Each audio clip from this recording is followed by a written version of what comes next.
The desert sun hadn't yet broken the horizon when Elena Castellano reached her position.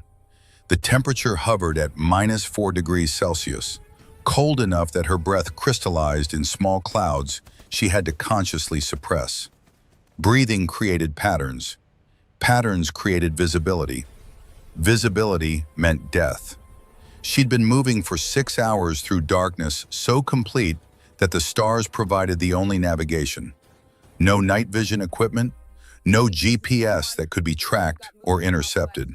Just her eyes adjusted to the dark after 60 minutes of sitting motionless, and the terrain map she'd memorized 3 weeks earlier in a windowless room 2,000 miles away.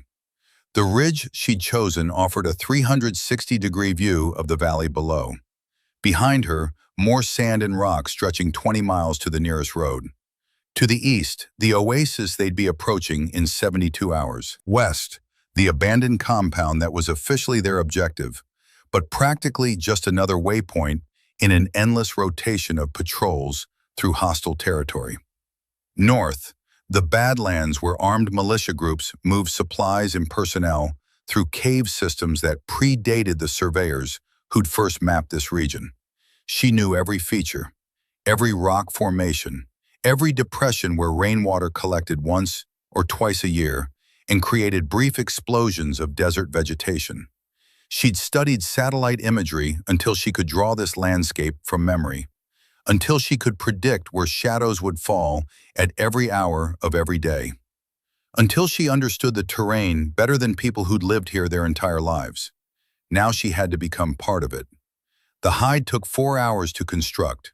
She dug 18 inches down, using a collapsible entrenching tool that made almost no sound against sand that was still cold and compact from the night. The excavated material went into sandbags she'd carried in her pack, arranged around the position to create a berm that would break her silhouette. Behind the position, a natural rock formation provided both structural support and thermal camouflage. By the time the sun rose, that rock would heat to nearly the same temperature as her body. Thermal imaging would see one warm signature, not two. She backed the hide with a camouflage net, then spent another hour gathering local sediment, sand from 50 meters north, dirt from 100 meters east, small rocks from the formation behind her. She dusted everything, blending the manufactured materials with the natural surroundings until even she had difficulty distinguishing where the hide ended and the desert began. She'd brought 16 liters of water in multiple bladders. 8 liters she kept at the primary position. The other 8 she'd cached in 4 locations during her approach march, buried in waterproof containers marked with GPS, coordinates she'd memorized and then deleted. If the primary position was compromised, she'd have fallback supplies. Planning wasn't about best-case scenarios. It was about surviving when everything went wrong. The rifle was already zeroed, but she'd test it anyway. At sunrise, when the first thermal currents began rising and the light was still low enough that muzzle flash would be difficult to see, she'd fire 3 rounds, one at 600 meters, one at 740, one at 800. Then she'd police the brass, bury it 2 feet down where metal detectors wouldn't easily find it, and settle into absolute stillness. That was day -3. Day -2 began at 0530 with the test shots. She'd selected targets carefully, rock faces that would show impact clearly but wouldn't hold marks long. The first round struck exactly where she'd aimed, 62 centimeters high and 15 centimeters right of the point of aim. Elevation and windage corrections made. The second shot hit center. The third shot hit center. She buried the brass casings in 3 separate locations, each hole dug to 60 centimeters depth. Deep enough that casual searches wouldn't find them. Deep enough that wind wouldn't expose them. She marked each location mentally, committing the precise coordinates to memory in case recovery became necessary. But not so deep that recovery would be impossible if she needed to police the entire position later. Then came the stillness. People who hadn't done this work didn't understand what stillness meant. They thought it meant sitting quietly, maybe not moving much. But operational stillness was something different, something that required rewiring the nervous system's basic responses. Her body wanted to shift position every 20 minutes, wanted to stretch muscles that cramped from maintaining the same posture, wanted to scratch itches that crawled across her skin like insects. Her mind wanted to wander, to think about anything except the task, to escape the crushing boredom of watching empty desert where nothing moved except heat shimmer and the occasional bird. She denied all of it. Every 2 hours, she allowed herself a position shift. Minimal movement, just enough to prevent permanent damage. She'd learned that lesson the hard way during training when a candidate had remained so motionless for so long that he'd developed compartment syndrome in his left leg. They'd evacuated him. He never returned to the program. The program, observer program, classified above top secret, compartmented into cells so isolated that most observers never met each other. She'd been Observer 7 for 6 years now. Before that, she'd been Lieutenant Elena Castellano, Marine Corps Scout Sniper. 3 deployments, 17 confirmed kills, recommended for the program by a superior officer who'd recognized something in her that she hadn't seen in herself: the ability to disappear. Day -1 was about learning the desert's rhythms. Wind patterns changed with the temperature. Morning brought steady currents from the east as cooler air moved toward warming sand. Afternoon created unpredictable gusts as superheated air rose and cooler air rushed in to replace it. Evening brought stillness, sometimes, or winds from the west as the temperature gradient reversed.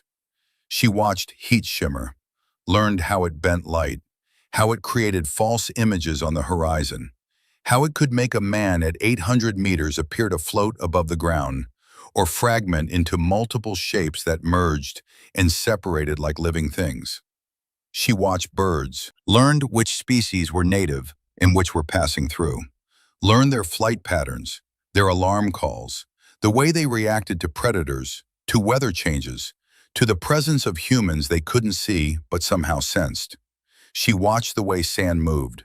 Wind created patterns, dunes that shifted overnight, ripples that flowed like water.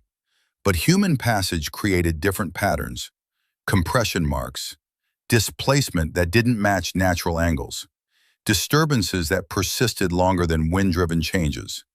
By the end of day -1, she could read this landscape the way people read books.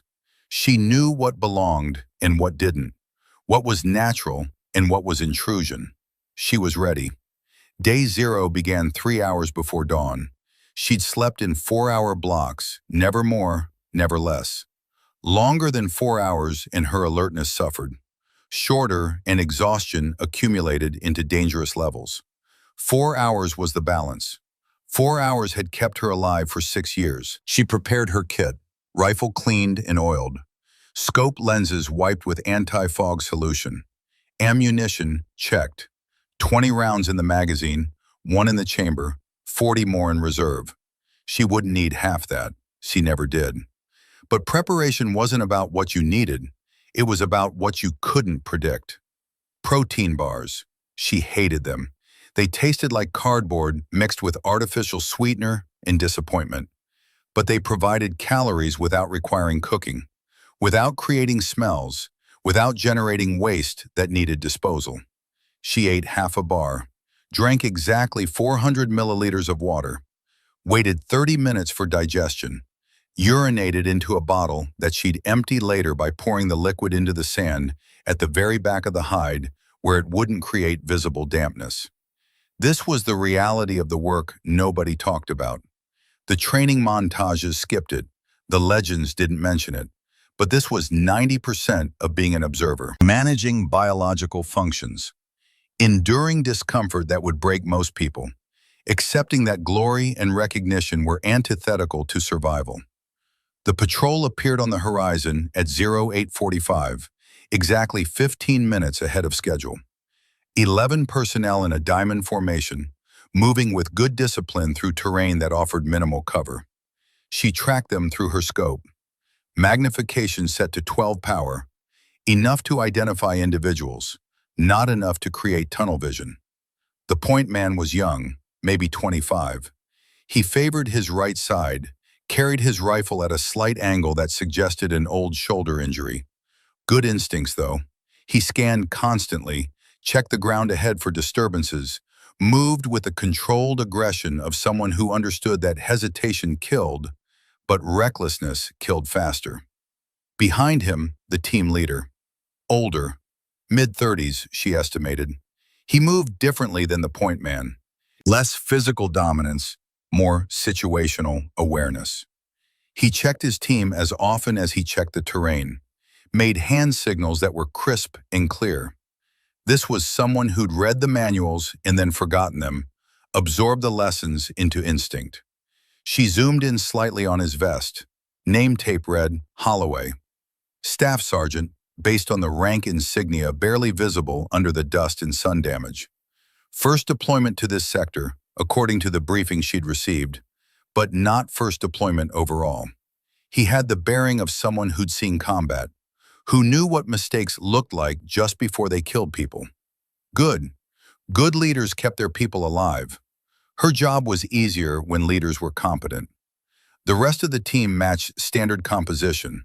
Corporal Jameson Riley on point, Specialist Nate Brennan carrying the heavy weapon, an M249 squad automatic weapon that he handled with the casual competence of thousands of repetitions. Private First Class Marcus Dalton, serving as medic, slightly smaller than the others, moved with the careful precision of someone who knew he'd be needed when things went wrong. 7 others whose names she didn't know, whose faces she memorized anyway. Young men mostly, one woman carrying a radio that marked her as communications specialist. All of them sweating despite the early hour. All of them breathing harder than their physical condition warranted, because the heat here was a presence, a weight, a pressure that exhausted you just by existing. They reached the oasis at 9:40, 30 minutes behind her prediction, but still within acceptable parameters. The oasis was barely worthy of the name. Just a seep spring that created a patch of dampness 50 meters across, enough moisture to support some struggling vegetation and make the water table accessible if you dug down 2 feet. But in this desert, water was life. Water meant patrols stopped. Water meant they'd established a perimeter, filled their canteens, relaxed by fractions they didn't notice. Water meant vulnerability. Through her scope, she watched Holloway establish security. Good 360 coverage. Overlapping fields of fire. He put Brennan in the SAW in a position that could cover the most likely approach vectors. Put Riley on elevated ground with good sightlines. This was textbook small unit tactics, executed with a kind of precision that suggested regular training and strong NCO leadership. But textbook wasn't the same as adaptive. Predictable patterns were exploitable patterns, and 600 meters to her south, she'd been watching 3 men establish their own positions for the last 40 minutes. She'd spotted them through pattern recognition. The birds had given them away first. A pair of ravens that should have been roosting in the relative cool of morning had instead taken flight, circling, calling alarm. Birds didn't do that without reason. Then she'd seen the heat shimmer move wrong. Against the wind instead of with it. A thermal disturbance that suggested warm bodies in a location that should have been empty rock. Then sand falling at the wrong angle. Wind didn't create those patterns. Gravity was consistent. But a boot scuffing rock, dislodging particles, that created signatures that persisted. She'd found them. 3 positions, triangulated for crossfire. Classic ambush setup. 1 primary shooter, 1 secondary, 1 overwatcher who'd coordinate timing and call corrections. They were good, very good. Former military probably. Men who'd learned these skills in uniform and then used them for purposes the uniform wouldn't have authorized. The militia groups in this region were a strange mixture. Some were ideological extremists who believed the federal government was tyrannical and needed to be resisted. Others were opportunists who'd found that guns and willingness to use them could carve out small kingdoms in empty places. Most were something in between.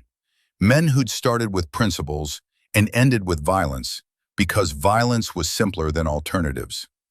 She didn't judge them. Judgment wasn't her job. Her job was mathematics, range, wind, elevation, probability. Her job was keeping Holloway's patrol alive despite ambushes they didn't know existed. The primary shooter was settling in now. She could see him clearly at this distance, prone behind a rock formation that provided perfect cover and perfect shooting angle.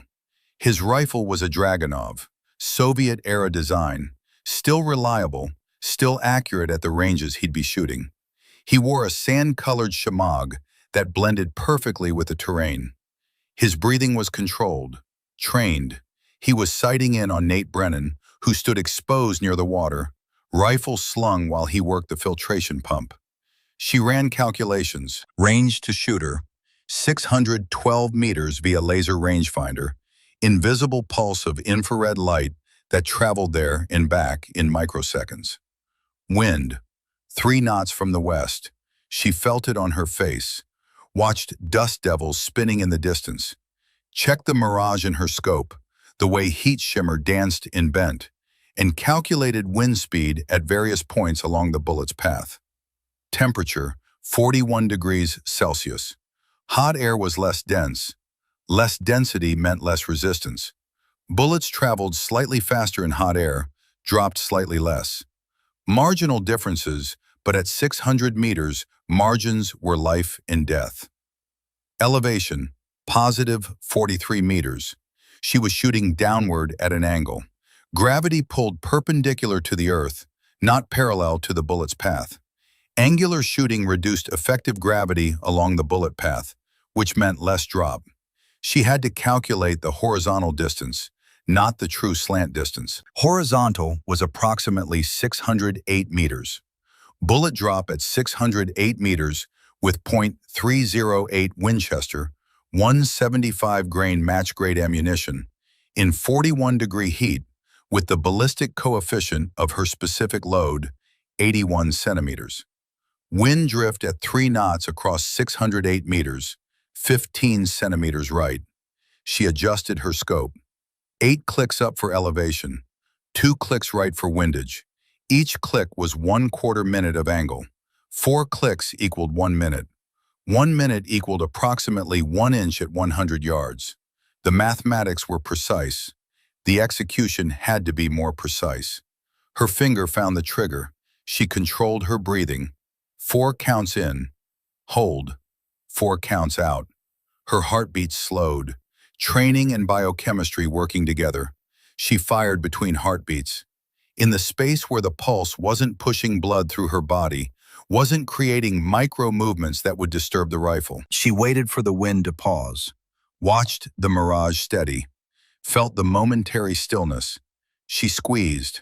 The rifle's report was suppressed, reduced to a sound like hands clapping once, sharp but not overwhelming. The suppressor didn't make the rifle silent. That was movie nonsense. But it reduced the signature enough that direction became uncertain, enough that distance became hard to judge. And then the wind gusted. Pure coincidence. A sudden blast that swept across the dunes and created a sound like distant thunder, a roar that swallowed the shot completely. 612 meters away, the militia shooter's rifle jerked violently. The bullet had struck the receiver, not the man. She'd aimed for the weapon deliberately, center mass of the rifle's action, where the bolt carrier and chamber met. The round punched through metal, shattered internal mechanisms, rendered the weapon inoperable. The man scrambled backward, confused and terrified. He looked at his rifle, destroyed in his hands, looked at the sky, checking for drones, looked at the rocks around him, searching for the source of fire that had somehow reached him from nowhere. He saw nothing. He signaled his partners and withdrew, moving fast, abandoning the ambush because a fighter with no rifle was just a target. At the oasis, Derek Holloway froze. He'd heard something, not the shot. The wind had covered that. But the sound of metal fragmenting, sharp, distinct, wrong. "Weapons up," he ordered. "Possible contact." The patrol reacted instantly. 11 personnel spreading into defensive positions, scanning sectors, fingers on triggers. Brennan swung the SAW toward the most likely threat axis. Riley dropped prone behind cover with his rifle already shouldered, but there was nothing to see. The desert was empty. Heat shimmer danced. Wind blew. Somewhere a raven called. After 2 minutes of silence, Brennan spoke. Maybe the wind hit something. Debris from the old military range. Metal sheeting. Holloway didn't respond immediately. He was scanning, thinking, processing. He'd heard metal on metal. In the desert, metal meant human activity, meant weapons, equipment, vehicles. But metal at what distance? From what direction? The acoustics here were deceptive. Sound bounced off rock formations, bent around temperature gradients, created false impressions of origin and range. "Stay sharp," he finally said. "We move in 5. They finished the water break with weapons ready, but no attack came. When they moved out, their formation was tighter, their alertness heightened. Holloway kept checking his 6, kept scanning the ridgelines. He knew something had happened. He just didn't know what. Elena watched them go. She didn't move from her position. Movement after a shot was dangerous. It created disturbance. Better to remain absolutely still. Let the moment pass. Let questions fade into uncertainty. Nate Brennan was alive because she'd fired. He didn't know that. Would never know that. He'd go home to his fiancée in 6 months, marry her, start a family, live a life that had been seconds away from ending. His children would exist because of a shot he never heard. That was the work. She thought about Owen. She thought about him often, but especially at moments like this. Moments when the mission succeeded and nobody knew. When invisibility purchased survival and recognition would have meant failure.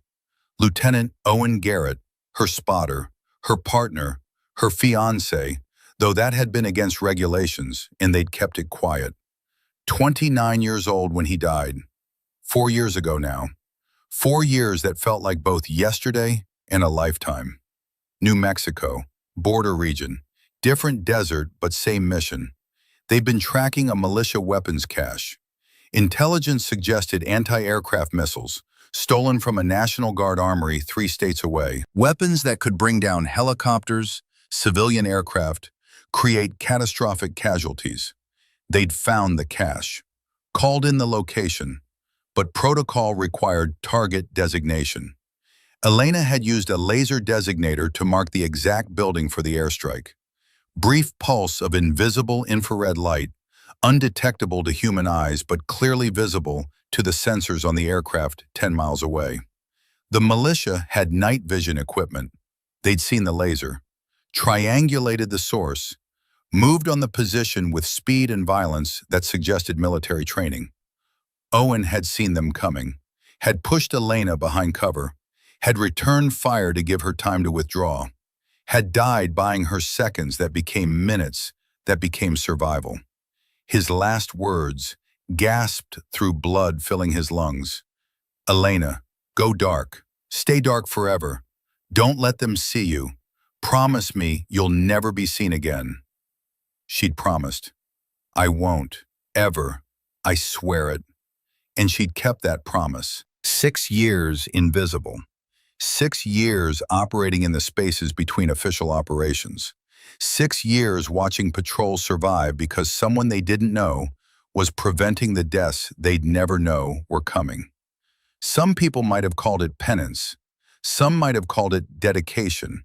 She called it keeping a promise to a man who'd loved her enough to die so she could live. The sun climbed toward its apex. Temperature rose from 41 to 43 to 45 degrees. The rock behind her position absorbed heat. By noon it would be too hot to touch, but it also radiated heat that matched her body temperature. Thermal imaging would see uniform warmth, no human signature emerging from the background. She drank 400 milliliters of water, ate half a protein bar, maintained hydration and nutrition at levels that would sustain cognitive function without creating excess waste. The hours passed. She watched the patrol move northeast toward the compound, watched them navigate terrain that looked flat but was actually rippled with subtle elevations and depressions that would be invisible until you were on top of them. Watched Holloway make good decisions and a few mediocre ones, and no catastrophically bad ones. They'd make it. Today, they'd make it. Afternoon brought weather changes. The winds shifted from steady to gusting. The sky took on a bronze tint that suggested a sandstorm was building somewhere to the southwest. Weather here turned fast. You could have clear skies 1 hour and zero visibility the next. She checked her equipment, ensured everything was secured. Sandstorms were miserable. Sand found every opening, invaded every mechanism. It clogged weapon actions, scratched optics, infiltrated electronics. But sandstorms also provided cover. Reduced visibility meant reduced threat ranges, meant attackers had to get close. Close was where she had absolute advantage. The storm hit at 15:30. The sky darkened from bronze to rust to brown. Wind gusted at 40 knots, strong enough to bend vegetation horizontal, strong enough to create a sound like sustained thunder. Visibility dropped from kilometers to meters in 20 minutes. Through her scope, she watched the patrol react. Holloway made the call immediately. Reaper 1-6 to all elements. Return to base. Stay together. Good decision. Trying to continue movement in zero visibility was how people got lost, separated, killed. Better to shelter, wait it out, maintain unit integrity. But staying together in a sandstorm was theory, not practice. The wind howled. Voices shouted from arm's length were ripped away. The patrol clustered close, linking equipment with lengths of paracord clipped to load-bearing vests. Even with physical tethers, shapes disappeared into the churning brown chaos.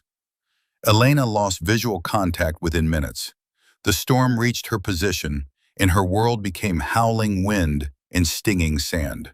She sealed her scope, covered her rifle's action with cloth, and relied on other senses. Sound. She listened through the baseline roar for variations, for voices, for movement, for the specific sounds that weapons made. Metal on metal, polymer stocks bumping against body armor, the distinctive click of safeties being switched off. She heard them at 1600. Multiple contacts moving through the storm with confidence that suggested intimate terrain knowledge. They were flanking the patrol's position, using the weather as cover, approaching from two sides. The mathematics of the ambush were elegant. Let the patrol shelter in the depression they'd chosen. Let them cluster for security, then attack from two directions with overwhelming firepower at ranges where visibility would be measured in single-digit meters. Point-blank massacre. Elena made a decision that broke protocols she'd followed for 6 years. The protocols were absolute. Never break cover, never fire warning shots, never acknowledge existence. Observers existed in the spaces between. Visible intervention meant compromised operational security, meant investigations, questions, exposure. But the protocols didn't account for 10 lives about to end in the next 3 minutes. She thought about Owen, about his promise, about 6 years of invisibility purchased with his death. Then she thought about Holloway's patrol, about Nate Brennan, who had a fiancé, about Marcus Dalton, who had a daughter, about men whose families deserved their survival more than she deserved her invisibility. She fired 3 rounds, spaced 5 seconds apart, into the sand 30 meters from the patrol's position. Not at targets, at empty ground. The sound carried despite the wind. 3 distinct cracks, evenly timed, deliberate. A pattern. Holloway heard them. Recognition was instant. 3 rounds, even spacing. That wasn't random. That wasn't natural. That was a signal. "Move!" he shouted. "Northeast, now." The patrol moved blind, stumbling through sand that felt like walking through water, trusting their compass, trusting their leader, trusting a warning from an unknown source. The militia reached the depression 3 minutes later. found it empty. They'd missed by minutes in meters. They withdrew, cursing the storm, cursing luck, not understanding that luck had a name and a rifle and a position they'd never find. Elena remained motionless after firing. Her hands were shaking slightly. 6 years of protocols broken. 6 years of invisibility compromised. Owen had asked her to stay dark. She'd fired 3 shots that announced her presence to anyone paying attention. But 10 men were alive. 10 men who would go home, who would see their families, who would age and laugh and live ordinary lives, purchased by her decision to prioritize mission over protocols. Owen, she whispered to the storm, I'm sorry. I broke the promise, but I think you'd understand. The storm cleared at 1800. Wind died as suddenly as it had begun. Visibility returned in stages. First 10 meters, then 50, then hundreds. The sun emerged from the dust, weak and diffused, casting long shadows across sand that had been reshaped by the wind. The patrol emerged from where they'd taken shelter, 2 kilometers from their original position. They'd used the storm's cover to break contact, to escape an ambush they'd never fully understood was coming. They were exhausted, disoriented, covered in sand that had found every possible opening in their gear, but alive, all 11, not even wounded.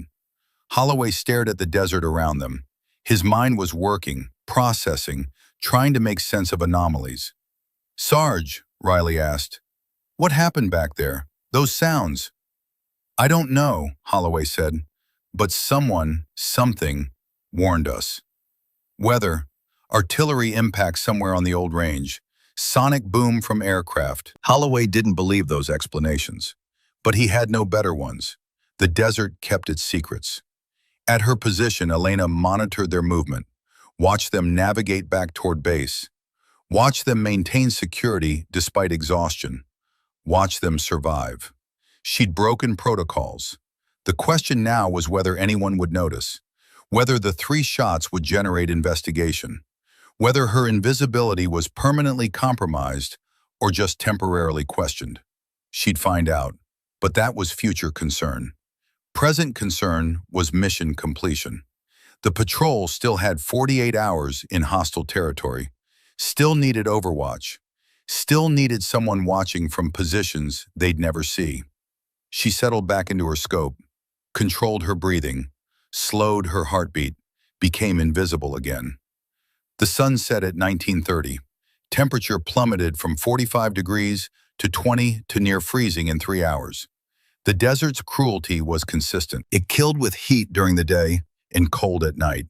It demanded adaptation, endurance, suffering. She endured. She'd been doing it for 6 years. She'd do it for as long as the mission required. In the darkness, under stars so bright they cast shadows, Elena Castellano kept watch over men who didn't know she existed, kept promises to the dead while protecting the living, remained invisible while making sure others remained visible enough to go home. That was the work. That was the sacrifice. That was what it meant to be Observer 7. And tomorrow would bring new threats, new decisions, new questions about whether invisibility was worth the cost. But tonight, 10 men were alive. Tonight, that was enough. The brass casing caught the morning light like a signal flare. Derek Holloway knelt beside it, 300 meters from the oasis, alone in violation of buddy team protocols he'd enforce on anyone else. But this was personal. This was a mystery that had kept him awake through his last 2 watch shifts, calculating angles, reviewing memories, trying to understand what had saved his life. He'd returned at first light, using the excuse of equipment recovery to justify the solo patrol.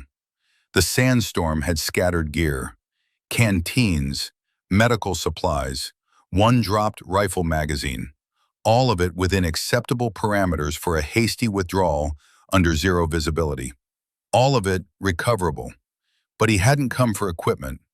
The casing was partially exposed, buried at an angle that suggested deliberate placement followed by natural disturbance. The sandstorm had shifted tons of sand. What had been buried 60 centimeters down was now 30 centimeters down. What had been invisible was now visible to someone who knew where to look. He photographed it in place, then extracted it carefully, like evidence from a crime scene, which in a sense it was. Evidence of a crime against invisibility, a mistake made by someone who otherwise made no mistakes. Federal gold medal, .308 Winchester. Match grade. The kind of ammunition that costs $3 per round. The kind that serious long-range shooters use when accuracy mattered more than economy. The brass showed minimal oxidation. 4 days old, maybe 5. Which meant it had been fired before the patrol even arrived. Before they'd received orders even. Someone had been here, establishing position, ranging targets, preparing. He checked the direction of fire based on the casing ejection pattern. Northwest ridge. He'd suspected that already from the acoustic signature of the destroyed rifle. Now he had confirmation. He marked the coordinates on his GPS, didn't transmit them. Some investigations required discretion that official channels didn't allow. The ridge was 800 meters distant, steep approach, rocky terrain that would show boot prints clearly. He didn't go there. Not yet. Going there would announce his investigation, would create evidence of his evidence gathering. Better to be patient, better to collect more data before committing to action that couldn't be undone. He pocketed the casing and headed back toward base, moving through morning heat that was already climbing toward 40 degrees. His mind worked the problem like a puzzle. One shooter, exceptional skill, no radio contact, no official presence, operating outside normal chains of command. Why? What motivated someone to provide protection while maintaining absolute anonymity? Duty? Dedication? Or something darker? Some psychological need that required this specific kind of isolation? He'd find out. Not because he wanted to compromise the Guardian's security, but because he needed to understand. Understanding was how you survived. Ignorance killed. 12 kilometers southeast, in a cave system that networked through bedrock like blood vessels through tissue, Rashid Al-Mansour studied maps by flashlight. The maps were hand-drawn, updated constantly, marked with observations accumulated over 18 months of operations in this region. 18 months of watching federal patrols move through territory his group controlled. 18 months of calculated harassment. Not enough to trigger overwhelming response, but enough to make every patrol expensive, to exact the kind of steady toll that eroded political will over time. But lately the mathematics had changed. Sector 7 showed anomalous survival rates. Patrols that should have taken casualties returned intact. Ambushes that should have succeeded failed for reasons that defied analysis. 6 separate operations over 6 months, all failures, some catastrophic. That rifle destroyed at the oasis had belonged to Ahmed, one of his best shooters, a man with 12 kills to his credit, a man who knew his craft. And someone had shot the rifle out of his hands from a distance Ahmed couldn't even estimate. Shot it without Ahmed ever seeing muzzle flash, without hearing report, without any indication of the shooter's position. "Ghost sniper," Rashid said quietly. His second, a younger man named Fared, looked up from weapon maintenance. "Federal Special Operations?" "Perhaps, but their special operations units operate in teams. Forward observers, spotters, security elements. This is one person, one exceptionally skilled person who operates entirely alone." "How do you know it's one person?" Rashid pointed to the map, to marked positions where inexplicable events had occurred. "The angles. If you calculate backward from the effects we've observed, all the shots originate from positions within a narrow corridor. One person moving between prepared positions. One person with extraordinary patience and skill." Fared frowned. "No one is that good." "Someone is, and to fight someone that good, I need someone equally exceptional." He'd made the call 7 days ago, shortly after the Oasis incident. Victor's arrival had been delayed by operational security protocols and border crossings. But the wait would be worth it. The man he'd contacted was legendary in certain circles, a specialist who understood that hunting hunters required specific skills that most snipers never developed. Viktor Kuznetsov arrived at 1400, driving a civilian pickup truck that looked like 1,000 other vehicles in the region. He was 52, but moved like someone younger. Lean, gray blonde hair cut short, eyes that scanned constantly but without apparent effort. The relaxed alertness of someone who'd spent decades in environments where inattention meant death. Rashid met him a mile from the cave entrance. They spoke in English, the common language of soldiers who'd learned their craft in multiple countries under multiple flags. "You said you had a problem," Viktor said without preamble.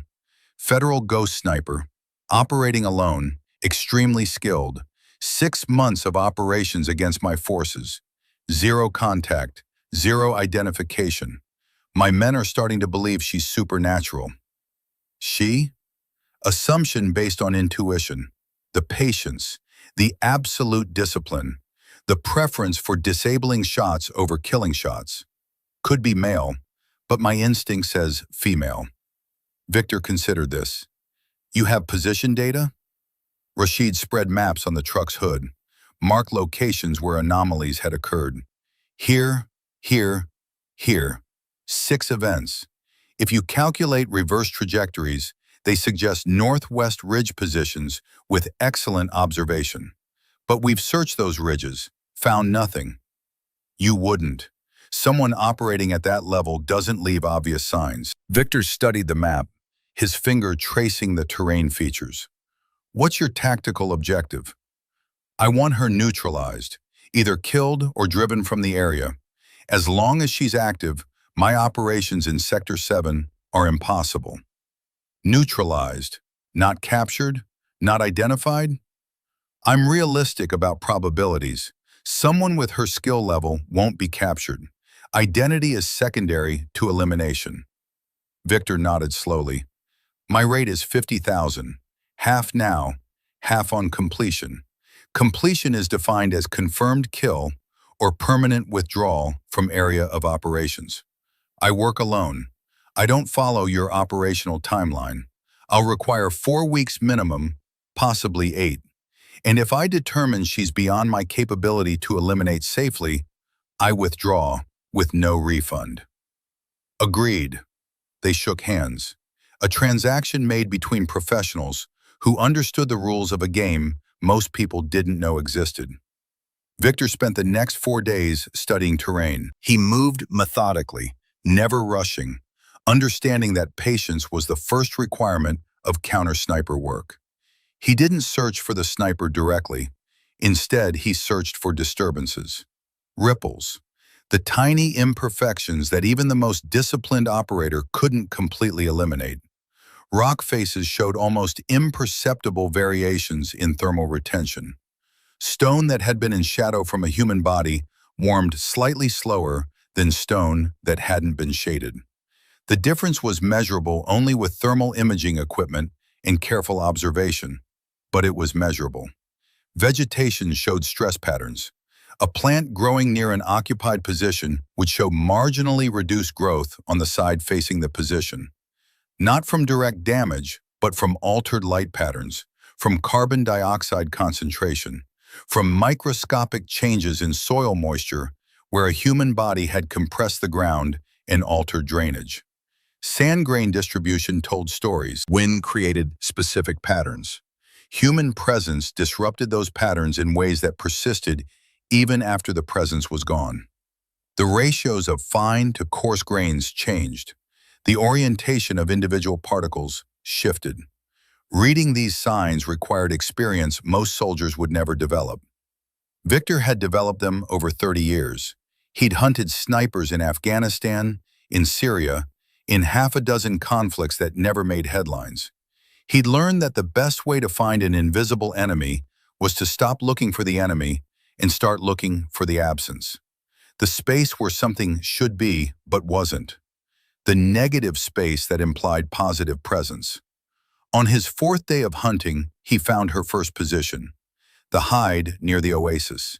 It was masterwork, perfectly integrated with terrain, thermal camouflage that would defeat most sensors, sand and rock arrangement that created natural-looking formations covering manufactured structure. But the rock behind the position showed thermal stress patterns.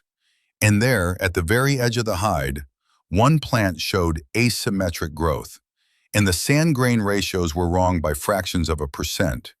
She'd been here for multiple days, and she'd left traces so subtle that only another expert would recognize them as traces rather than natural variation. Victor smiled. This would be interesting.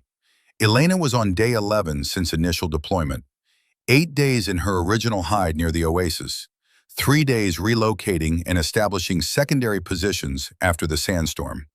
The physical toll was accumulating faster than she'd anticipated. Her left knee had swollen to twice normal size. Bursitis from maintaining prone position hour after hour, day after day. The joint was hot to the touch, angry, demanding rest she couldn't provide. Moving from the primary position to this secondary location had been agony. Every step sent pain signals that made her vision blur momentarily. Her right shoulder had locked into sustained spasm. The muscles between her scapula and spine felt like knotted rope. She could still aim, still fire, still perform, but every movement sent pain signals that her brain had to consciously suppress. Dehydration was becoming problematic. She'd consumed 4 liters from her primary position.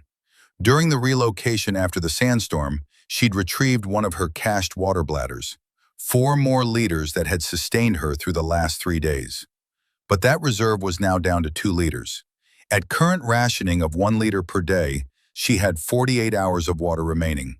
She knew the symptoms, had trained through them, knew she could maintain operational effectiveness for another 72 hours before extraction became medically necessary. After 72 hours, decision-making would be compromised. After 96 hours, she'd risk serious physiological damage. But the mission timeline was 72 more hours. Holloway's patrol had 3 more days in sector. She could last. She'd lasted longer before. The emotional toll was harder to quantify. 11 days of absolute solitude. 11 days of silence except for wind and distant sounds of patrols she monitored but never contacted. 11 days of thoughts that circled back to Owen, to New Mexico, to his blood on her hands while she tried to compress wounds that couldn't be compressed, to promises made to a dying man. The memory of New Mexico was always sharpest when she was in pain. Owen's blood on her hands, the laser designator that had revealed their position, his last gasping words about staying dark forever. She'd kept that promise for 6 years, until the sandstorm, until those 3 warning shots announced her existence to anyone paying attention. Had it been worth it? 10 lives saved versus 6 years of perfect invisibility destroyed. The mathematics seemed obvious. 10 lives, 10 futures, 10 families kept intact. Of course it was worth it. But Owen had died because she was visible, because a laser designator had revealed their position, because she'd chosen mission over security and he'd paid the price. And now she'd chosen mission over security again. The pattern worried her. The pattern suggested she hadn't learned the lesson his death should have taught. Her hand trembled during scope check. First time in 6 years.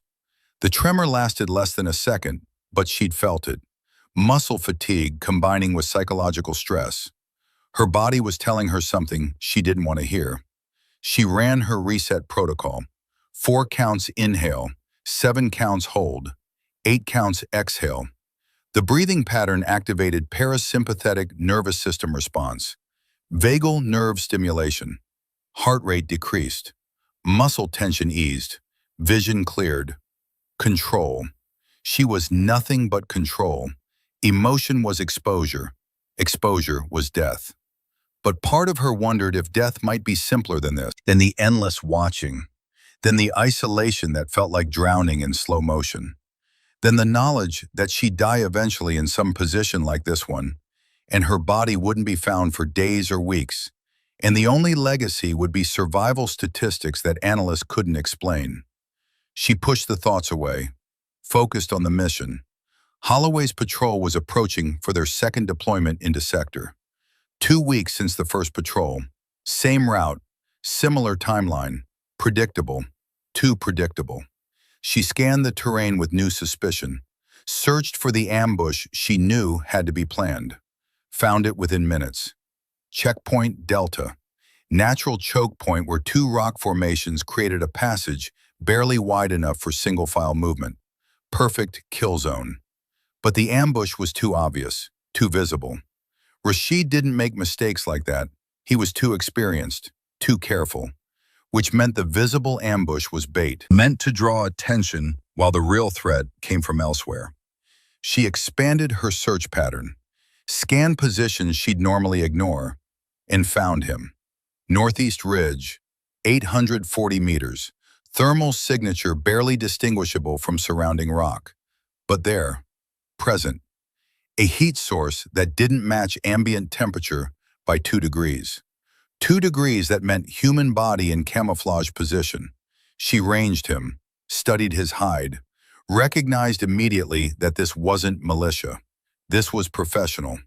This was someone who understood counter-sniper operations. Someone hunting hunters. The realization sent adrenaline through her system. 6 years invisible, 6 years unopposed, and now someone who could see her. Someone actively searching for her position. She watched him through her scope, watched him scan methodically, watched his technique. He was searching in systematic grid pattern, overlapping coverage, using thermal imaging, using technique that suggested Soviet training. Spetsnaz, probably, or former Spetsnaz, now working freelance. His scope swept toward her position, passed over her once, twice. On the third pass, he stopped, adjusted magnification, focused. He'd seen something, some imperfection in her hide, some thermal variation or visual discontinuity that had triggered recognition. Their scopes locked.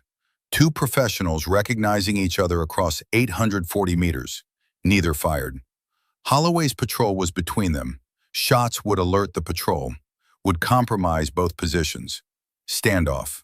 90 seconds of absolute stillness, both calculating, both measuring advantage, both understanding that the next engagement would be lethal. Victor had elevation advantage. Uphill angle meant easier ballistics, less holdover, better thermal background. But Elena knew the terrain intimately, knew every rock, every shadow, every approach and withdrawal route. She had the defensive advantage. He had the offensive imperative. He needed to kill her or drive her away. She needed to survive and maintain mission. Different objectives created different mathematics. The patrol passed through safely, oblivious to the 2 apex predators watching each other over their heads. When the last soldier cleared the danger area, Victor withdrew first. Tactical admission that this engagement would happen later, under different circumstances, with different geometry. Elena remained in position. Her hands weren't trembling now. Fear had burned away into clarity. This changed everything. 6 years hunting from shadows. Now someone was hunting her. She thought about extraction, about calling in support, about requesting reassignment. All legitimate options given changed circumstances. But Holloway's patrol still needed protection, still faced threats she could prevent. The counter-sniper complicated the mission but didn't negate it. Mission first. Always mission first. Owen had taught her that, even if mission meant accepting risks that protocols said were unacceptable. She'd stay, she'd adapt, and if Victor came for her, she'd be ready. The third patrol deployment came 6 days later. Derek Holloway requested Sector 7 specifically. Unusual for patrol leaders to request sectors, usually command assigned based on rotation and operational requirements. But he'd submitted the request with justification. Geological survey work, terrain mapping, reasonable explanations that happened to require exactly the sector where the Guardian operated. Elena watched him arrive, watched him bring thermal scanning equipment, watched him conduct official survey work while actually running search patterns. He was looking for her. Not to expose her. She understood that instinctively. He was looking because he needed to understand. Needed to know who'd saved his life. She couldn't allow that. Being found meant being known. Known meant exposed. Exposed meant the work ended. She'd have to relocate, start over, learn new terrain, establish new positions, all while other patrols died because she wasn't there to prevent it. But she couldn't stop his investigation without revealing herself. Catch-22. Staying hidden meant allowing him to search. Stopping his search meant revealing she existed and proving his theory correct. She chose to stay hidden and hope his search came up empty. Hope that her craft was sufficient to remain invisible, even to someone actively looking. The attack came at 1500 on deployment day 2. 14 militia fighters against 10 patrol members. 3-to-1 odds, overwhelming firepower, coordinated assault from 3 directions simultaneously. Classic hammer and anvil. Drive the patrol into kill zone, eliminate with concentrated fire. Elena assessed the situation in seconds. Marcus Dalton was pinned, bleeding from leg wound, not arterial. But without treatment, shock would set in within 20 minutes. Nate Brennan was exposed, caught between 2 firing positions, minutes from being bracketed. Derek himself was targeted by militia sniper 620 meters south. Good position, good angle. Derek was suppressing enemy to his east and didn't see the threat from the south. 3 shots needed, 3 lives saved. But each shot would give Victor triangulation data. She'd seen him establish position at dawn, 840 meters northeast. Perfect counter-sniper location. He'd been waiting for this, waiting for her to reveal herself through action. The mathematics were brutal. First shot would narrow his search to 60-degree arc. Second shot would narrow to 15 degrees. Third shot would give him exact position. After her third shot, he'd have approximately 1.8 seconds to acquire her and fire before she could relocate. 1.8 seconds. Time for her to fire 3 shots and move. Not enough time to fire 3 shots, confirm effects, and move. She'd have to trust that her shots landed. Fire and move immediately. No confirmation, pure faith in skill. But if she didn't fire, 3 men died. If she did fire, she might die. Mission versus survival. The choice that defined every operator who'd ever done this work. She thought about Owen, about him pushing her behind cover, about him buying her survival with his death, about his last words, "Stay dark." But Owen had also taught her mission first, and the mission was keeping soldiers alive. She fired. Shot 1, target militia fighter pinning Brennan, 580 meters northeast, wind 2 knots west, temperature 43 degrees. She held 2 mils high, 1 mil right, squeezed. The round took him center mass. He dropped. Brennan scrambled to cover. Victor's scope swung 30 degrees toward her general area. He was ranging rocks, searching. Shot 2. Target militia overwatch targeting wounded Dalton, 640 meters east. Wind shifted to 3 knots. She compensated, fired, target eliminated. Dalton dragged to cover by Riley. Victor narrowed search to 15-degree arc. His scope was methodically checking every position within that arc. Shot 3. Target militia sniper about to fire on Derek. 620 meters south. Quartering wind. Difficult shot. She held 3 mils high, 2 mils right. Squeezed. The moment the rifle recoiled, she saw Victor's muzzle flash. She moved left. Pure instinct.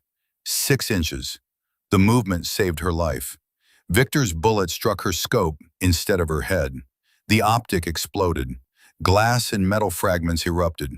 One piece cut her left eyebrow. Blood streamed into her eye, hot and immediate. But she was alive.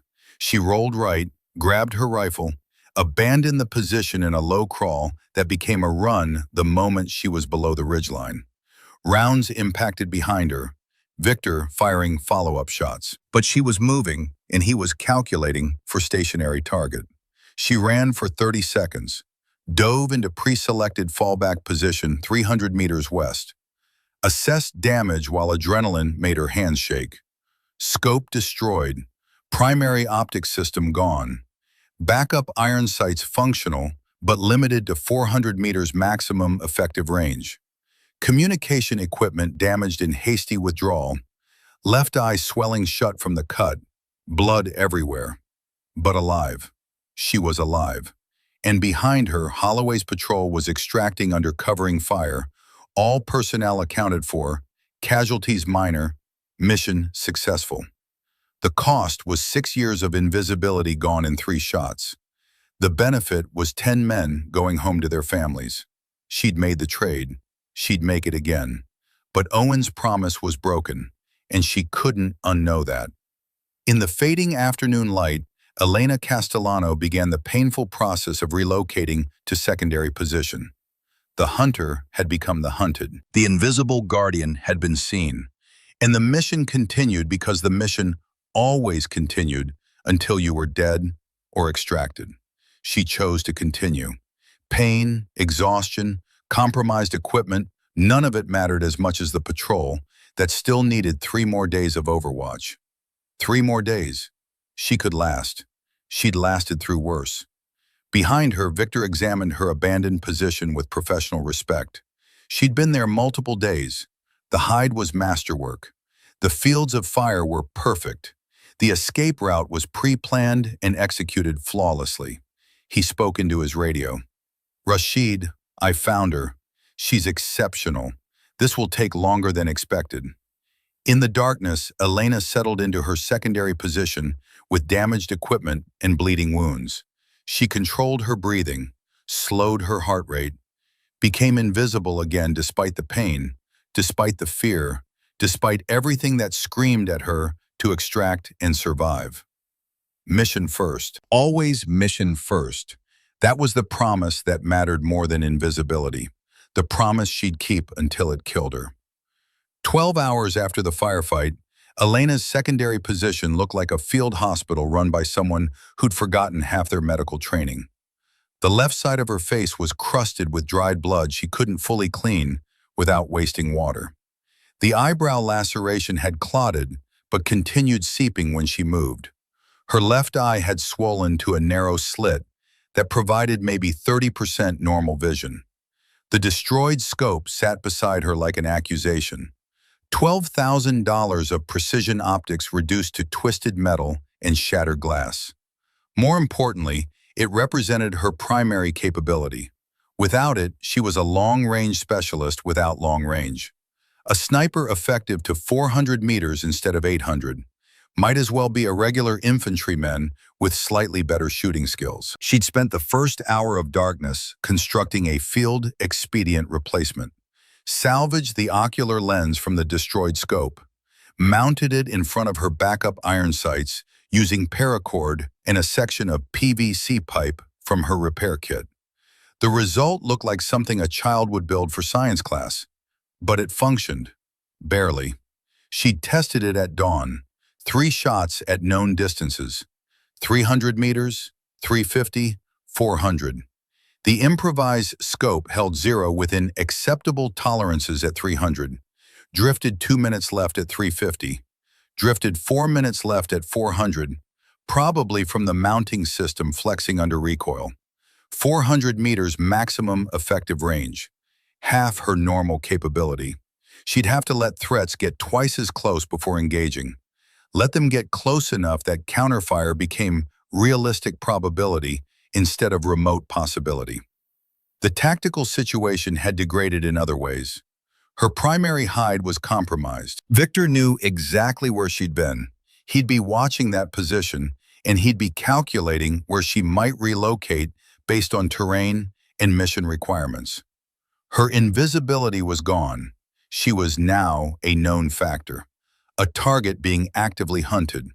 Protocol said, extract, call for pickup, report mission compromise, request reassignment, or stand down pending threat assessment. Nobody would fault her for it. She'd been burned. The professional thing to do was withdraw and live to operate another day.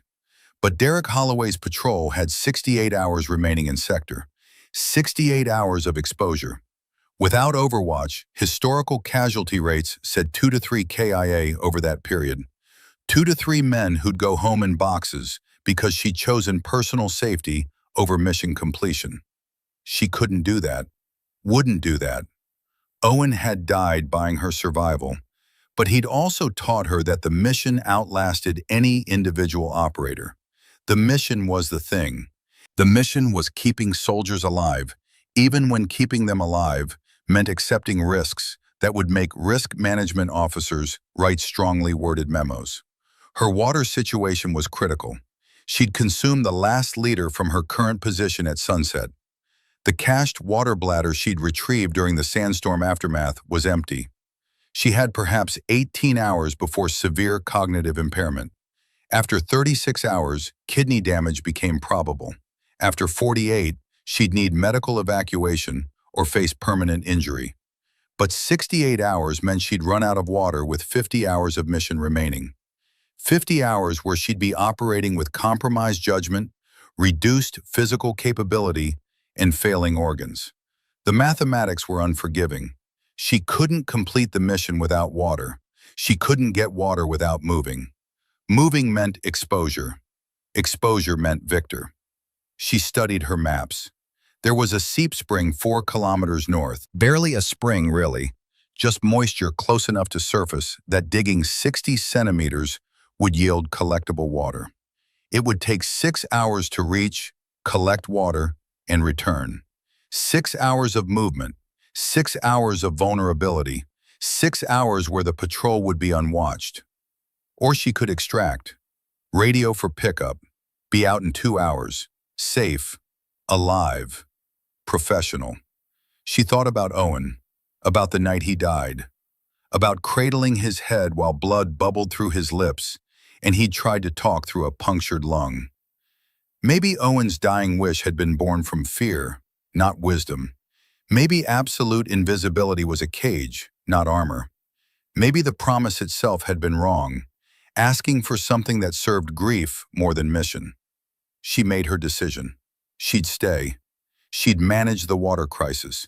She'd complete the mission with degraded equipment and compromised security. And if it killed her, at least she'd die doing the work that mattered, instead of living with the knowledge that she'd abandoned soldiers who trusted in protection they didn't know existed. Mission first.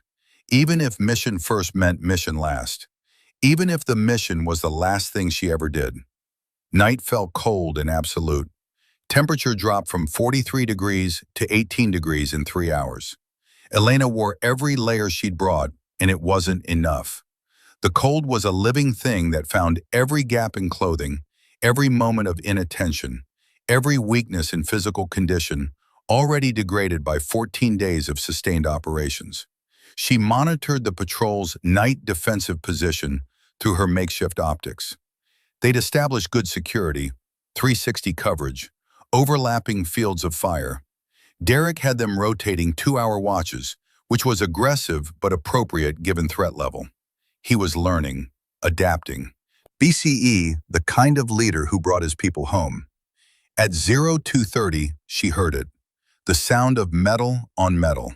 Brief, controlled, distinct. The sound of someone checking their weapon, preparing for action. She activated night vision and scanned the sector where sound originated. 800 meters northeast. Nothing visible initially. Then movement, thermal signature. Someone moving with extreme discipline toward a position that would overlook tomorrow morning's patrol route. She ranged the figure, 847 meters. Beyond her current effective range. She could shoot, but probability of hit was maybe 40% with her damaged equipment. 40% chance of alerting a target to her position while failing to neutralize them. Unacceptable mathematics. She watched instead, waited. The figure settled into position, began the process of establishing a hide. This was militia setting up ambush for tomorrow. Patient, professional, deadly. She checked her maps. The patrol would pass that position at approximately 0700. Good light, long sight lines, perfect ambush geometry. If she did nothing, someone would die tomorrow, probably Derek himself. The ambush position had clear view of where the patrol leader would naturally position himself. She couldn't reach the spring and return before 0700. Couldn't reposition closer without alerting Victor, who was certainly monitoring her last known location. Couldn't engage effectively at this range with damaged equipment. She had one option, a night shot at 847 meters with improvised optics and degraded vision. The shot every instructor told you never to take. The shot where missing meant revealing your position for no gain. The shot that violated every protocol about engagement probability and risk management. She began calculating. Range 847, elevation -32 meters, downhill shot. Temperature 18 degrees, cold air, increased density, more resistance, bullets drop more and drift more. Wind was minimal, maybe 1 knot from the east. But night shooting meant she couldn't read mirage, couldn't see wind indicators, had to estimate based on feel and sound. Her damage scope could barely resolve the target at this distance. The improvised mounting system flexed. Her left eye was swollen nearly shut, depth perception compromised. Her hands were cold, fine motor control reduced. Every factor was negative. Every calculation added uncertainty. The probability of success was maybe 20%. The probability of revealing her position was 100%. But the probability of Derek Holloway dying tomorrow if she did nothing was 90%. 20% chance of success versus 90% chance of his death. The mathematics were brutal, but clear. She settled into position, controlled her breathing despite the cold, slowed her heart rate through pure discipline, found the space between heartbeats where the rifle was perfectly still. She aimed for center mass of the thermal signature, held 8 mils high for distance in cold air density, held 1 mil right for the gentle east wind she felt more than measured. Squeezed. The rifle's report echoed off rock formations. Her suppressor reduced signature, but couldn't eliminate it completely. Sound carried for kilometers in the cold, still air of desert night. 847 meters away, the thermal signature collapsed and didn't move again. She'd hit. Somehow, with every factor against her, she'd hit. The 20% probability had resolved in her favor. Mathematics was probability, not certainty, and sometimes probability smiled. But now her position was announced. Anyone listening knew someone had fired from her general direction. Victor would hear, would recognize the sound signature, would begin calculating. She had perhaps 10 minutes before he maneuvered into position to return fire. 10 minutes to pack critical equipment and relocate. She moved fast, no longer worried about noise discipline. Grabbed rifle, ammunition, water bottles that were empty but still useful, and medical kit. Left everything else. The hide she'd spent hours constructing, the camouflage net, the sandbags, all of it abandoned for speed. She ran in darkness, using night vision and terrain knowledge to avoid obstacles. Ran until her lungs burned and her damaged knee screamed protest. Ran until she'd covered 500 meters and put terrain between herself and Victor's likely counterfire positions. Then she went to ground in a hasty position. No construction, no camouflage, just a depression behind rocks that offered cover and concealment. It would hold until dawn. After dawn, she'd need something better. Her radio activated. Priority message from command. Reaper 1-6, be advised. Infrared satellite detected heat signature at your projected 0700 route. Signature eliminated approximately 2 minutes ago. Source unknown. Derek's voice responded. Copy, command. We heard the shot. No visual on shooter. Copy, Reaper 1-6. Continue mission as planned. Be advised, unseen assets may be operating in your area. Unseen assets. Official acknowledgement wrapped in vague language that revealed nothing while confirming everything.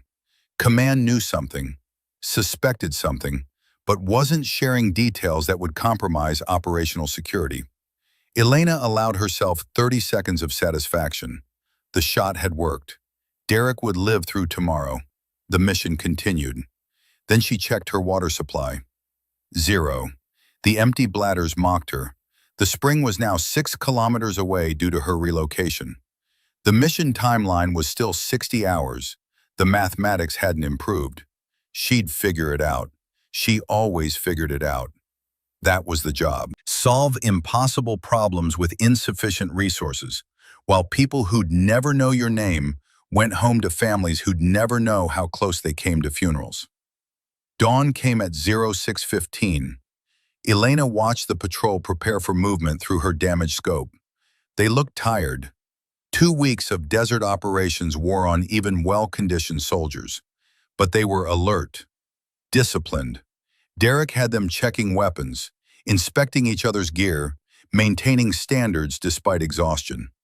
The patrol moved out at 0700 exactly, passing the position where militia ambush would have killed Derek if she hadn't fired that impossible shot 9 hours earlier. They never knew, would never know, would chalk it up to luck or intelligence that someone in an office had good information. That was fine. That was the work. Anonymous protection. Invisible guardianship. The kind of service that required you to accept that gratitude would never come because acknowledgement meant failure. But at 0930, something changed. Derek broke from the patrol, ordered them to establish security while he conducted personal reconnaissance. He was moving toward her former position, the compromised hide she'd abandoned 2 nights ago. Moving with purpose that suggested knowledge, not random searching. Elena watched through her scope as he reached the position, watched him examine the construction, the camouflage, the fields of fire. He was analyzing, understanding, putting pieces together. Then he did something unexpected. He pulled something from his pocket, the brass casing, the one she'd missed burying, the one the sandstorm had exposed. He held it up, examining it in the morning light. Then he started calculating. She could see it in his body language. He was sighting along the casing's direction, checking angles, doing the same geometric analysis she'd done 100 times, finding her pattern through pure deductive reasoning. He turned, looked directly toward her current position. Not at her, she was too well concealed, but toward the general area where logic and geometry said she had to be. He started walking, toward her.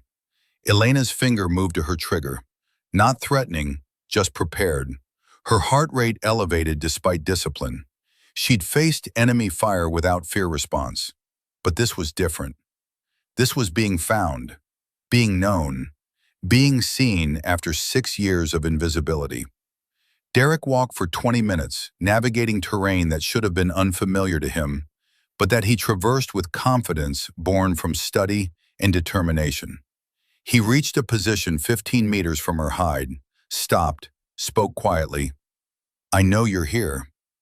Elena remained absolutely still.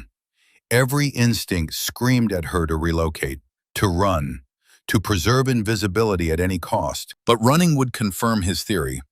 Stillness might let doubt creep in, might make him question his calculations. Derek continued, "I've known for 3 days, worked out the mathematics, every shot, every angle, every save. One person, one exceptional person who's been protecting us since before we even received deployment orders." Still, she didn't move, barely breathed. Her rifle was steady, but her hands wanted to tremble. "I found this at the oasis." He held up the brass casing. 4 days old when I recovered it. Federal gold medal, match grade. You were established in position before we ever left base. You've been watching us for 17 days. 17 days. He'd calculated exactly. Impressive. 3 days pre-positioning, 14 days of patrol operations. His mathematics were perfect. "I don't need to see your face," Derek said. "Don't need your name. Don't need anything except I need you to know something. He paused. The desert wind filled the silence. Somewhere a bird called. My wife's name is Jennifer. We've been married 12 years. We have 2 daughters. Emma is 7. She wants to be a veterinarian. Sophie is 4. She's terrified of the dark but loves spiders. When I deployed, Sophie gave me her favorite stuffed rabbit, said it would keep me safe. I carry it in my pack. His voice cracked slightly. Nate Brennan is engaged to his high school sweetheart. They're getting married in October. Marcus Dalton has a daughter named Grace, 18 months old. He has pictures of her on his phone, shows them to anyone who look. Riley's mother is fighting breast cancer, stage 3. He's her only child. Elena felt something hot on her face, realized with shock that she was crying. Silent tears tracking through dust and dried blood. She was furious at herself for the emotional display, even though Derek couldn't see it. We go home to them because of you, Derek said. I don't know your story, don't know why you do this, but you gave us futures. You gave our families everything that matters. He knelt, placed something on a rock, something that caught the morning light. I'm leaving this here, not asking you to take it, not asking you to acknowledge, just so you know that someone sees you. Even if we never meet. He stood, turned, walked away without looking back. Elena waited until he'd traveled 100 meters. Then she used her scope to examine what he'd left. A military compass, old style, brass construction, engraved. She zoomed in on the engraving. To the Guardian, Reaper 1:6, Isaiah 6:8. She knew the reference, biblical passage. Here I am, send me. About volunteering for difficult service. About accepting missions others wouldn't. The tears came harder, silent, controlled, but harder. First emotional release in 6 years. First acknowledgement. First evidence that someone understood what she sacrificed, what she endured, what she chose every day, despite costs that accumulated into something that felt like drowning. Owen, she thought, I broke the promise. I let someone see me. Not my face, not my name, but my existence. Is that okay? Can I have that? Just being known? She didn't take the compass. Taking it would create evidence, would leave tracks. But she photographed it with her damaged camera, zoomed in on the engraving, saved the image to encrypted storage. Thank you, Derek Holloway, for seeing me without making me seen.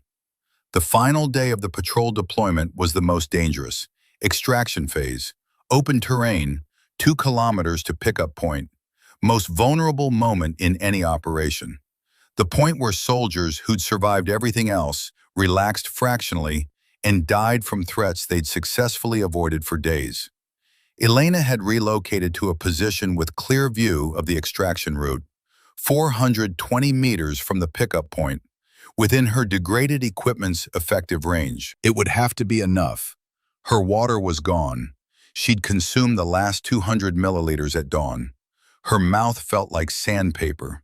Her tongue was swollen. Her urine had been dark brown the last time she'd managed to produce any, which had been 6 hours ago. Her lips were split and bleeding. Her cognitive function was noticeably impaired. She'd caught herself making calculation errors, simple arithmetic requiring conscious effort. That was bad. That was the beginning of serious deterioration. But the mission timeline was 8 hours. 8 more hours of coverage and the patrol would be extracted and she could radio for her own pickup. 8 hours. She'd lasted 68 hours with minimal water. She could last 8 more. She had to. Victor appeared at 0600.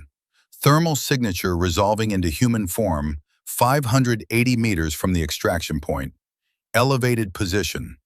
Perfect angle on where Derek would naturally establish final security before boarding helicopters. Elena ranged him, 580 meters, just beyond her comfortable engagement range with damaged equipment, but within theoretical possibility, 40% hit probability, maybe 50 if she did everything perfectly. But she'd only get one shot. After she fired, Victor would know her exact position. He'd return fire immediately. At his range and with his equipment, his hit probability would be 80%, maybe 90. One shot to save Derek, then Victor would kill her. Those were the odds. Those were the stakes. She thought about extraction, about radioing for immediate pickup, about surviving to operate another day, about all the future patrols she could protect if she preserved herself now. Then she thought about Emma and Sophie Holloway, about a 7-year-old who wanted to be a veterinarian, about a 4-year-old who feared darkness but loved spiders, about daughters who deserved their father, about Jennifer who deserved her husband, about Grace Dalton who deserved to grow up knowing her dad. The choice wasn't really a choice. It had never been a choice.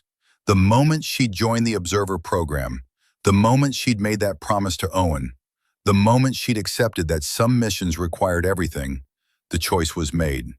Mission first, even if mission first meant mission last. She checked her improvised scope one final time. Calculated range, wind, temperature, 580 meters, 2 knots west wind, morning temperature 28 degrees. Victor was prone, stable, perfect shooting position. His scope was steady on the extraction point, tracking the approach route.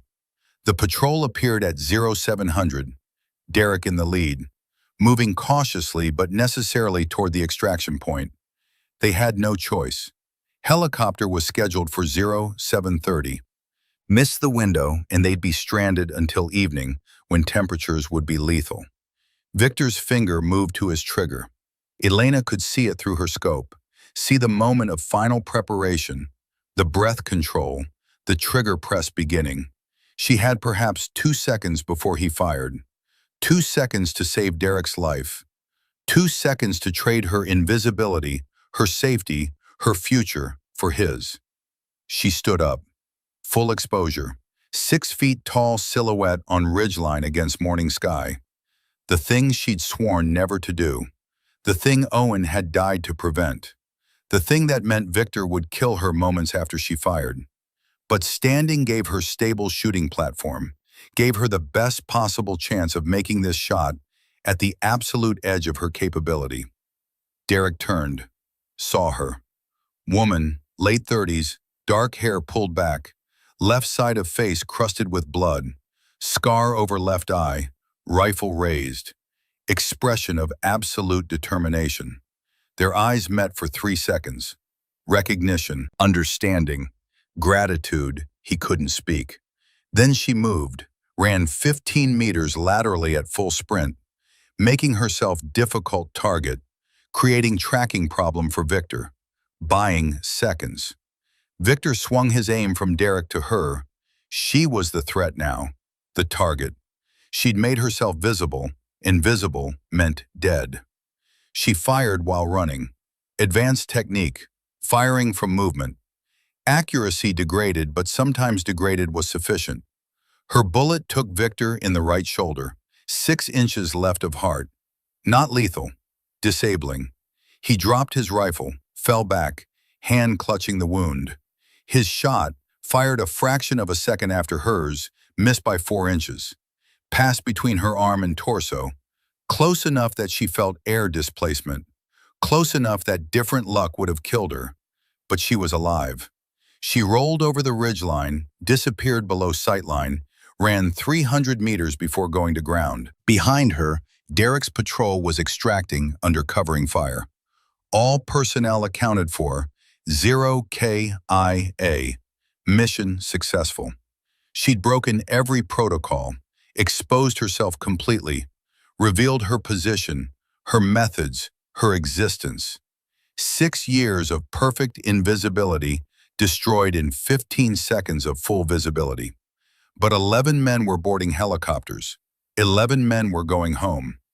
Emma and Sophie Holloway would have their father at dinner tonight. Grace Dalton would grow up knowing her dad.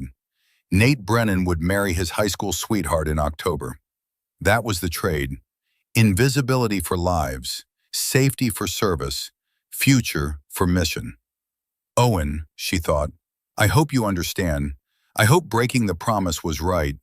I hope you'd forgive me for choosing their survival over your dying wish. The radio crackled. All units be advised, Sector 7 extraction complete. 0 casualties. Repeat, 0 casualties. 0 casualties. 92% survival rate maintained. Statistical anomaly. Unexplained success. Legend material. She radioed for her own extraction. Used emergency frequencies she hadn't activated in 6 years. Observer 7 to control. Mission complete. Request immediate extraction. Medical attention required. Equipment damaged. Position compromised. Time in field, 17 days. The response came from a voice she'd never heard. Classified frequency, special access channel. Copy, Observer 7. Extraction in progress. ETA 90 minutes. Your service is recognized. Your sacrifice is noted. Well done. 90 minutes. She could last 90 minutes. She'd lasted 17 days. 90 minutes was nothing.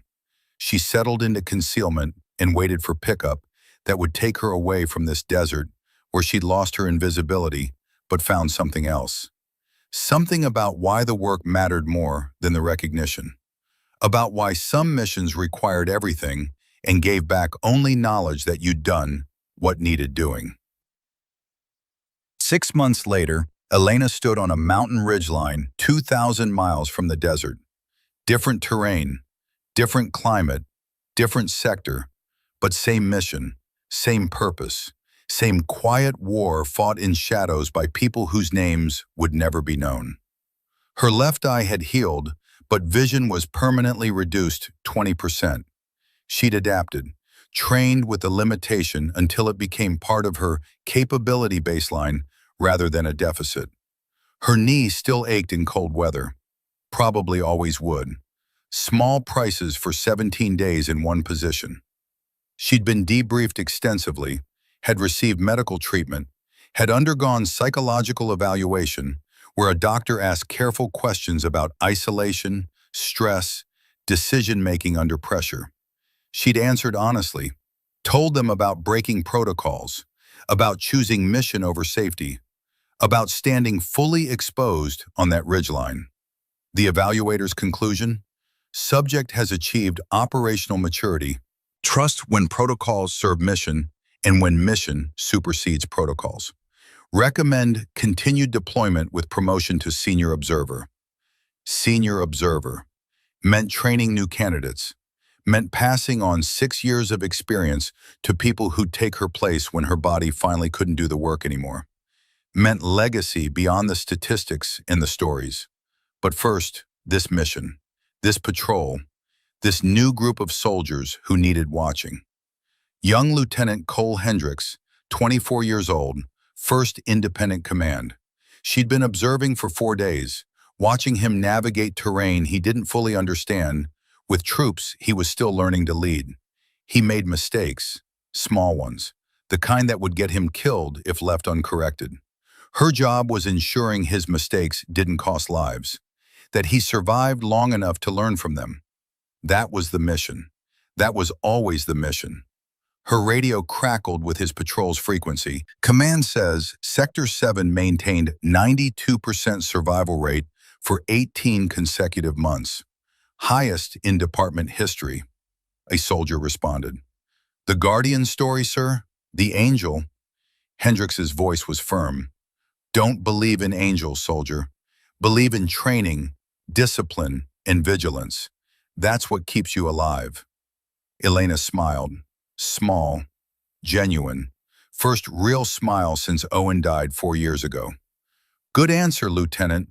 That's exactly how you survive. She reached into her chest pocket, pulled out a photograph, worn, creased, protected in waterproof sleeve.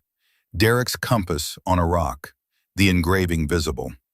To the Guardian, Reaper 1-6, Isaiah 6-8. She looked at it for 5 seconds, her only memento of being acknowledged, of being seen. Then she put it back. She settled into her scope. New equipment, new sector, same purpose. Track the patrol moving through unfamiliar terrain. Owen, she thought, I kept your promise as long as I could. 6 years invisible. But missions required me to be seen. And I'd make the same choice again. Because invisibility without purpose is just hiding. And I wasn't hiding. I was protecting. Invisibility isn't about being forgotten. It's about being remembered in the survival of others. Every patrol that comes home. Every soldier who ages. Every daughter who keeps her father. Every son who knows his mother. Every family that stays whole. These are my monuments. They don't bear my name. They never will. But they exist because I existed in the moments that mattered. The desert kept some secrets. These mountains will keep others. The work continues in new places, with new faces. But the mission remains constant. Watch, wait, protect, remain invisible so others remain visible enough to live. That's the sacrifice. That's the choice. That's what it means to be Observer 7. And somewhere, in offices she'd never see, analysts studied statistics that defied explanation. Survival rates that shouldn't exist. Patrol outcomes that probability said were impossible. They'd write reports using words like anomalous and unexplained and requires further study. They'd never find explanations. The explanations were classified in files that required clearances most colonels would never achieve. The explanations were buried in mission reports that 3 people were authorized to read. The explanations were hidden in the spaces between official operations, where people like Elena Castellano did work that couldn't be acknowledged because acknowledgement meant it could no longer be done. But the soldiers knew. The ones who'd served in those sectors, the ones who'd survived when probability said they shouldn't. They told stories in quiet conversations about guardians who watch from nowhere, about shots fired by ghosts, about angels who protected without being seen. The stories weren't accurate, details were wrong, attribution was impossible, but the core truth was correct. Someone had watched over them. Someone had kept them alive. Someone had chosen their survival over personal recognition. That was enough. That was everything. That was the legacy that mattered more than names or awards or official acknowledgement. Elena adjusted her scope, tracked Lieutenant Hendricks in his patrol, calculated fields of fire, identified threat vectors, prepared to do what she'd done for 6 years, what she'd do until the work killed her or her body failed completely. The mission, always the mission. Everything else was secondary.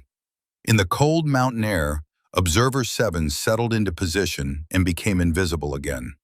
Not because protocols demanded it, but because invisibility was the tool that accomplished the mission. And mission was all that mattered. Below, Lieutenant Hendricks's patrol moved through a valley they didn't know was being watched, moved through danger they'd never see, would go home to families who'd never know how close they came to grief. And Elena Castellano, Observer 7, settled into her eternal watch. Silent guardian, invisible protector, the price of their survival, paid willingly in the currency of absolute solitude. The work continued, silent, invisible, eternal, because some promises were more important than the promises we made. Some missions mattered more than personal safety. Some services required you to accept that the only reward would be knowing you'd done what needed doing. The scope was steady, the position was secure, the patrol was protected. And in that moment, that was everything.